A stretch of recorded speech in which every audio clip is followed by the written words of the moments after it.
ಹೋದ ವರ್ಷದಿಂದ ಆಗಸ್ಟಿಂದನೇ ಇದ್ರ ಬಗ್ಗೆ ನಮಗೆ ಮಾನ್ಯ ಹೋಮ್ ಮಿನಿಸ್ಟರ್ ಸಾಹೇಬರು ಮತ್ತು ಮಾನ್ಯ ಕಮಿಷನರ್ ಸಾಹೇಬರ ವಿಶೇಷ ಗಮನ ಹರಿಸುವಂಥ ನಿರ್ದೇಶನದ ಮೇಲೆ ನಾವು ತುಂಬ ರೈಡ್ಸ್ ಸಿನ್ಸ್ ಆಗಸ್ಟ್ 2020 ಮಾಡಿದ್ದೀವಿ.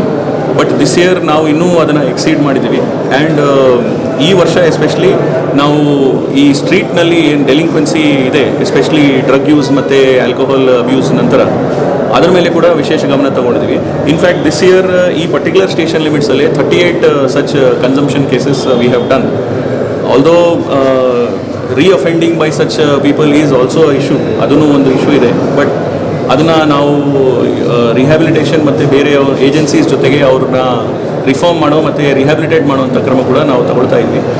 ಮೇನ್ಲಿ ಕನ್ಸಂಪ್ಷನ್ಗಿಂತ ಹೆಚ್ಚು ಈ ಪೆಡ್ಲಿಂಗ್ ಮತ್ತು ಈ ಮಾರಾಟದ ಬಗ್ಗೆ ತುಂಬ ವಿಶೇಷ ಗಮನ ತಗೊಂಡಿದ್ವಿ. ಇನ್ಫ್ಯಾಕ್ಟ್ ನಿನ್ನೆ ಕೂಡ ಒಂದು we have done one case in Talaghattapura where a peddler has found with a few kgs of ganja. So every single day it has become a daily occurrence that ನಾವು ಈ ಡ್ರಗ್ ಮೇಲೆ ತುಂಬ ಸ್ಟ್ರಿಕ್ಟ್ ಆ್ಯಕ್ಷನ್ ತಗೊಳ್ತಾ ಇದ್ವಿ. ಮತ್ತು ಪೆಡ್ಲರ್ಸ್ ಕೂಡ we are ensuring that they are in jail. Apart from this ಇವತ್ತಿನ ಇದರಲ್ಲಿ more people were concerned about lack of cameras and CCTV cameras main ಬೀದಿಗಳಿಲ್ಲ ಇಲ್ಲ ಅಂತ ಹೇಳಿ ಅವ್ರು ತಿಳಿಸಿದ್ದಾರೆ. ನಮಗೆ ನಿನ್ನೆನೇ ಒಂದು ಮೀಟಿಂಗ್ನಲ್ಲಿ ಸೇಫ್ ಸಿಟಿ ಪ್ರಾಜೆಕ್ಟ್ನಲ್ಲಿ we are getting around 800 cameras ನಮ್ಮ ಡಿವಿಷನ್ನಲ್ಲಿ. ಸೊ ಅದರಲ್ಲಿ ಏನು ಆಲ್ರೆಡಿ ಎಲ್ಲಿ ಕ್ಯಾಮ್ರಾಸ್ ಇದೆ ಆ ಪ್ಲೇಸಸ್ ಬಿಟ್ಟು ಬೇರೆ ಪ್ಲೇಸಸ್ನ ಫೋಕಸ್ ಮಾಡುವಂಥ ನಮಗೆ ನಿರ್ದೇಶನಗಳು ಬಂದಿದೆ. This is old area plus especially ಇದರಲ್ಲಿ lot of influence from other areas ಇದೆ. Especially some few rowdy elements movement ಕೂಡ ಈ ಸ್ಟೇಷನ್ನಲ್ಲಿ ಇದೆ ಅಂತ ಹೇಳಿ ಪಬ್ಲಿಕ್ ಡಿಮಾಂಡ್ ಕೂಡ ಇದೆ. And we are also feeling the need. ಇಲ್ಲಿ ಕೂಡ ಕ್ಯಾಮ್ರಾಸ್ನ ಅಳವಡಿಸುವಂಥ ಕೆಲಸ ನಾವು ಮಾಡ್ತೀವಿ. One more issue public raise ಮಾಡಿದ್ರು, ಎಸ್ಪೆಷಲಿ ಏನಂದರೆ ಫಾರ್ ಅಬೌಟ್ ಕ್ರಿಮಿನಲ್ಸ್ ಅವ್ರನ್ನ ರಿಫಾರ್ಮ್ ಮಾಡುವಂಥ. ಸೊ ಅದಕ್ಕೂ ಒಂದು ವರ್ಕ್ಶಾಪ್ ಈಗ ನಾವು ಏರ್ಪಾಡು ಮಾಡ್ತೀವಿ. We will call good anthropologist and good legal luminaries to ensure that we give them a different change. ಅಂದರೆ ಈ ರೌಡಿ ಶೀಟ್ಸ್ ಇರ್ತಾರೆ, ಅವ್ರ ಮೇಲೆ ಒಂದು ರೌಡಿ ಶೀಟ್ ಇದೆ based of 1 or 2 cases in the past. So they also need to be given a chance to reform and change and have a respectable life.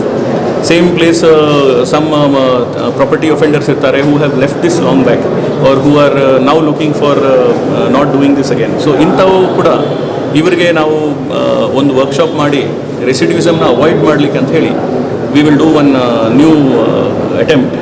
We have already got one good partner now and we'll further do it in the maybe in next few days. Vehicle theft ಬಗ್ಗೆ last year we have recovered around 60% of all vehicles, especially mainly 2-wheelers recovery ಮತ್ತು 4-wheelers recovery ಆಗಿದೆ. 4-wheelers ಅಲ್ಲಿ our recovery is almost close to 70% in the last year. This year we are on the track to at least repeat the same thing. But one thing we would like to tell everyone is please keep your insurances ready. ಯಾವತ್ತೂ ಕೂಡ ನಾವು case ಬಂದ ಮೇಲೆ ಆರೋಪಿ ನಮ್ಮ ಗಾಡಿ ಕಳ್ತನ ಆದಮೇಲೆ ನಮಗೆ ನೆನಪಾಗುತ್ತೆ ನಮ್ಮದು ಇನ್ಶೂರೆನ್ಸ್ ಇರಲಿಲ್ಲ ಅಂತೇಳಿ. That is causing a financial loss. Vehicle ಕಳ್ತನ ಆಗಿರೋದು ಪತ್ತೆ ಮಾಡೋದು ನಮ್ಮ ಜವಾಬ್ದಾರಿ ಇದೆ. ಬಟ್ ವೆಹಿಕಲ್ ಕಳ್ತನ ಆಗಿದ್ದರಿಂದ ಜನಸಾಮಾನ್ಯರಿಗೆ ಫೈನಾನ್ಷಿಯಲ್ ಲಾಸ್ ಆಗುವಂಥ ಯಾವುದೇ ರೀತಿಯ ಇಟ್ ಈಸ್ ನಾಟ್ ನೆಸೆಸರಿ, ಅವಶ್ಯಕತೆ ಇಲ್ಲ.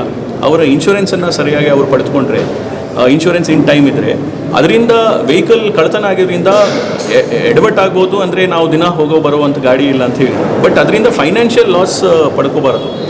ಅದು ಕೂಡ ನಾವು ಜನರಿಗೆ we are trying to motivate them to ensure that their insurance are also there. And in case insurance is available, ನಾವು within 60 days we are giving them a report which is helping them to claim their insurance. So that we are doing now within 60 days, which earlier we use to wait for 1 year.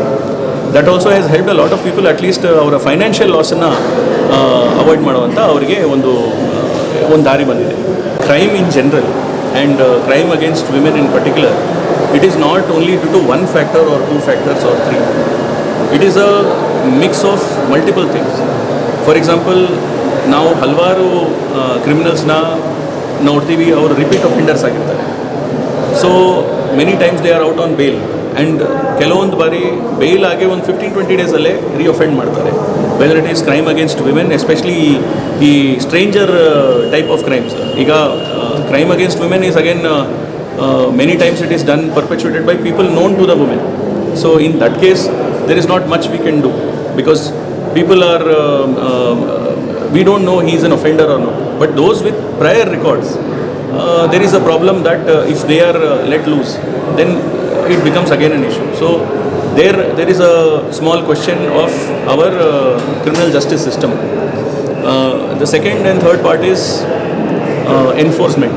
Although we have enforcement, but there is always scope for improvement, especially ನಮ್ಮ presence, police presence in vulnerable areas ಮತ್ತು important areas ನಲ್ಲಿ ಕೂಡ. That is the second part. Then there is one more aspect of awareness. Our people should be, citizens should be more aware. What should be their emergency response? What should be their reaction to a particular situation? We are setting up safety islands, and we are setting up women related outposts only especially for preventing crime against women. So enforcementನು ಹೆಚ್ಚು ಮಾಡ್ತಾ ಇದ್ವಿ, ಮತ್ತು safety islands ಥರ ಕೂಡ ತಯಾರು ಮಾಡ್ತಿದ್ವಿ, which are all automated systems which will help a lot of women, especially in vulnerable areas, to get away from their perpetrators. So it is a multi-pronged strategy required to fight crime against women. It's not a one-day solution, and that is how we have to deal with it.